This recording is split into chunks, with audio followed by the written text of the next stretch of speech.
symbols of great power status. Some of the most iconic were the American Iowa class, the last battleships ever built by the United States.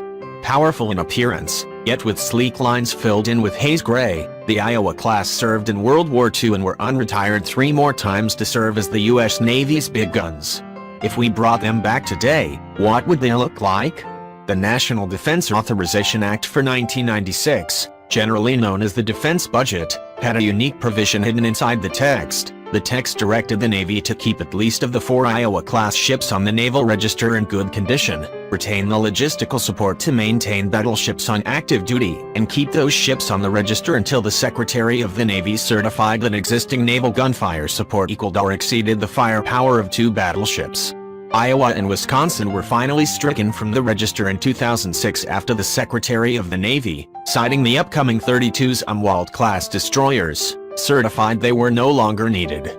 Now, 11 years later, the Navy is attack projectile specifically designed for the Umwelt's 2 155mm guns is being cancelled due to exorbitant costs. The Navy is again facing a naval gunfire shortfall, in addition to an anti-ship shortfall. Could the Iowas make yet another comeback, bolstered with new and powerful weapons? In laying the groundwork for battleship modernizations, there are 4 things that must happen for any successful update. The Iowa-class battleships were designed in the late 1930s, and a lot has happened in the last 80 years. First, the ships must be highly automated. The ships originally sailed with crews of up to 2,700 personnel, later reduced to 1,800.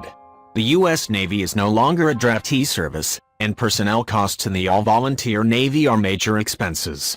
Prime candidates for automation are older mechanical systems, such as the 3 16-inch gun turrets, each of which has a crew of over 100, and the power plant and engineering. Second, the battleships would return to the field just as firepower is transitioning from being gunpowder-based to electricity-based. The ship will need all the power it can get to power the new generation of weapon systems that will go on board. A nuclear power plant would provide power in the megawatts range, while requiring fewer crew to operate it. An alternative is the electric drive system that powers the Umwelt class, albeit on a larger scale, delivering even greater power.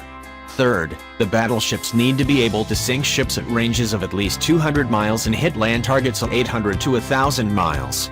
At 887 feet long, the battle wagons will be prime targets for land and sea-based anti-ship missiles and must have a reasonable chance of operating from beyond their ranges. While the effective range of anti-ship missiles will only continue to grow, a long-distance striking capability will still be useful against other targets, including island garrisons, air bases and enemy ships. Fourth, the battleships will be purely offensive weapons designed to attack targets on land and at sea. They will not have advanced radar systems aboard, nor will they equip the standard family of missiles, nor will they jump on the ballistic missile defense bandwagon.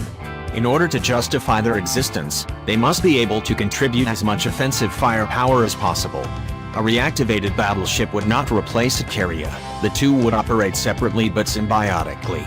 A guided missile battleship's long-range firepower would suppress enemy air defenses, allowing carrier aircraft a freer hand over enemy territory.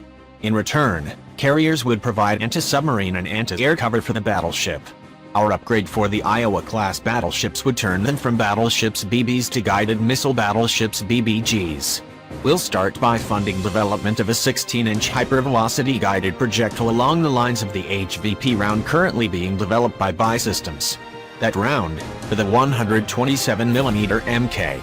45 gun on all Navy cruisers and destroyers and the 155mm gun on the Umwelt destroyers, will have a range of exceeding 100 miles. How far a 16-inch hypervelocity shell could reach is unknown, but performance matching the 155mm version doesn't seem unreasonable. Taking a cue from the Pentagon, making the ship's main battery more efficient means that we can cut it. The F-16-inch gun turret has to go, in order to give the ship a long-range strike capability. In its place we will put a field of 320 to 470 Mk. 41 variant vertical launch systems that will accommodate a purely offensive loadout, long-range anti-ship missiles with a 200-plus mile range and tactical Tomahawk missiles with a 1,000-mile range. Even longer-range missiles would be welcome additions to the BBG's new arsenal, and could even be stored in deck-mounted armored box launchers if necessary. The remaining 5-inch gun turrets on the Iowa-class's port and starboard sides are obsolete. The solution: ripping out the turrets and replacing them with a pair of railguns. 4 railguns would increase the battleship's firepower against land targets, helping make up for the loss of the aft 16-inch turret. The BBGs would not be totally defenseless. The upgrade of the early 1980s saw 4 Phalanx 6 guns installed. In their place we could install newer C-ram point defense missile launchers, or even defensive laser weapons in the 100-kilowatt range, fed power from the nuclear reactors. The BBGs will retain their helicopter landing pad. The battle wagons will rely on cruiser and destroyer escorts to fend off air and subsurface threats, and P-8 Poseidon maritime patrol aircraft, MQ-4 Tridon drones and other unmanned aircraft, and submarines and unmanned underwater vehicles for targeting data.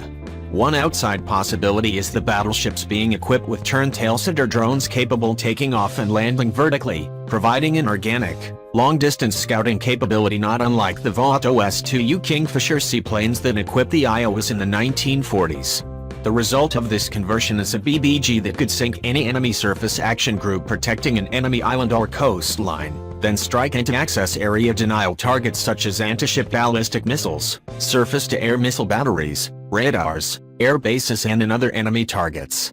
Once it was safe enough to close within 100 miles of the enemy coast, 16-inch guns with hypervelocity shells would come into play, destroying a half-dozen targets at a time with precision. The Iowa-class battleships will remain museum pieces for the foreseeable future. Still, if the will and the funding were there are some very interesting things that could be done with them that would neatly patch holes in the U.S. Navy's force structure, particularly the ability to fight and sink enemy ships. While a comeback is unlikely, it's always nice to dream. Kyle Mizakami is a defense and national security writer based in San Francisco who has appeared in The Diplomat, Foreign Policy, War is Boring and The Daily.